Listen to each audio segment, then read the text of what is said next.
Bienvenue à toi dans la première communauté française contre l'addiction à la pornographie. Lorsque tu essaies de sortir d'une addiction, tu vas créer du manque parce que ton cerveau qui est accro à la dopamine, au système de récompense, va te demander une nouvelle dose. Et c'est précisément ça qui inconsciemment va te faire rechuter. Et je dis inconsciemment parce que même si tu as une pensée consciente « je veux me masturber », en réalité c'est ton cerveau qui est accro, qui agit en dehors de ta volonté, qui va t'envoyer des stimulations, qui va t'envoyer des informations en mode « vite, du porno, et ça va se transformer en système de pensée, et là c'est là où tu vas penser consciemment « je veux du porno ». Mais au final c'est un système qui se passe à l'intérieur, c'est interne, c'est en dehors de la conscience, c'est un processus qui est vraiment inconscient pour le coup. Et là on pourrait se dire « ah ouais, non mais... si même mon inconscient veut que je me masturbe, bah laisse tomber, je pourrais jamais arrêter de me branler, moi. » Pas tout à fait. Et je te donne justement 3 astuces aujourd'hui pour éviter les rechutes. Oui, c'est comme dans Qui veut gagner des millions. Comme je te l'ai expliqué dans une ancienne vidéo, tes pulsions sont éphémères et ont une durée de vie très courte. Donc l'idée c'est vraiment de te distraire, comme avec un chat quand tu lui mets un laser ou quand tu lui lances une balle, c'est de constamment être distrait pour ne pas subir et pour ne pas répondre aux envies inconscientes de ton cerveau qui te dit porno, porno, porno, porno. Du coup, distraction. Et ce qui est cool, c'est que tu vas être gagnant dans tous les cas. Parce que si tu appelles un ami qui est au courant de ton mal-être, bah, il va être là présent, il va t'apporter un soutien émotionnel et psychologique. Et si tu téléphones un ami qui n'est pas au courant, bah, tu pourras quand même prendre des nouvelles de cet ami et te distraire. Donc dans tous les cas, tu vas entretenir tes relations. Et ça, c'est cool. Parce que le porno, c'est une maladie solitaire. Donc s'entourer d'amis, c'est très bon pour s'en sortir. Et je dis bien appeler et non pas envoyer un SMS ou un Instagram ou un Facebook ou je ne sais pas quoi. Parce que lorsque tu interagis avec quelqu'un de vive voix, tu échanges et la dose d'énergie, la dose d'intention est bien plus supérieure qu'avec un SMS. Avec un SMS, t'es dans une sorte de semi-passivité. Et si personne te répond, tu reprends un conseil de l'ancienne vidéo et tu vas te balader. C'est le meilleur moyen pour ne pas craquer et pour se distraire, encore une fois, le plus rapidement possible.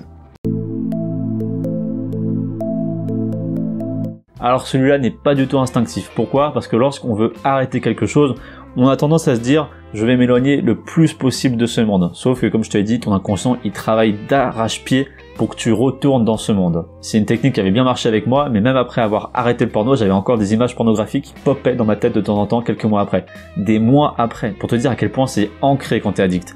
Donc, la littérature érotique, c'est un bon moyen pour faire une transition douce. Lorsque tu auras des pulsions, tu vas te branler, ok, mais tu vas te branler grâce à des récits érotiques. Donc ça c'est cool parce que ça va nous mettre dans un processus qui va stimuler l'imagination. Tu vas pas rester passif face à la vidéo qui va tourner sans toi. Et en plus, si c'est encore trop éloigné de ton univers porno et que tu n'arrives toujours pas, tu as même des récits érotiques qui sont illustrés avec des images pornographiques. Donc ça c'est parfait pour nous parce que ça peut nous faire une progression. Vidéo porno, histoire porno illustrée, littérature érotique, imagination. On y va en douceur.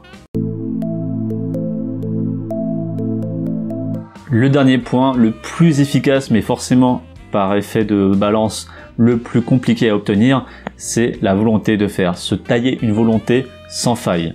L'idée c'est ça, c'est de construire une volonté inébranlable petit à petit à base de petites actions qui vont te demander un petit peu d'effort chaque jour, histoire d'avoir un petit peu d'effort à faire au quotidien, histoire d'avoir une petite volonté qui prend de l'ampleur jour après jour, semaine après semaine, mois après mois, pour au final avoir une vraie volonté qui te permet d'arrêter net le porno.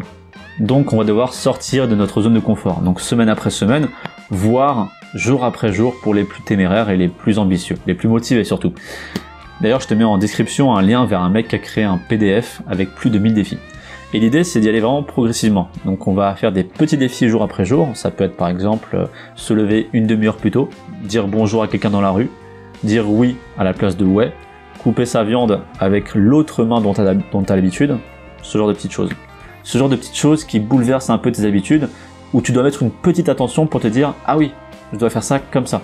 Et ça va booster ta volonté petit à petit. Tu peux aussi faire des défis de 10 jours, des défis de 1 mois, tu peux essayer le nofap aussi pendant une certaine période. D'ailleurs j'ai fait une vidéo qui va apparaître quelque part où j'ai tenu plus de 100 jours, donc je t'invite à aller la regarder, elle est intéressante. Mais après avec ce défi, enfin avec ce troisième point, il faut vraiment pas te mettre la pression. Parce que comme je te l'ai dit, c'est un truc qui prend du temps, c'est un truc à long terme la volonté.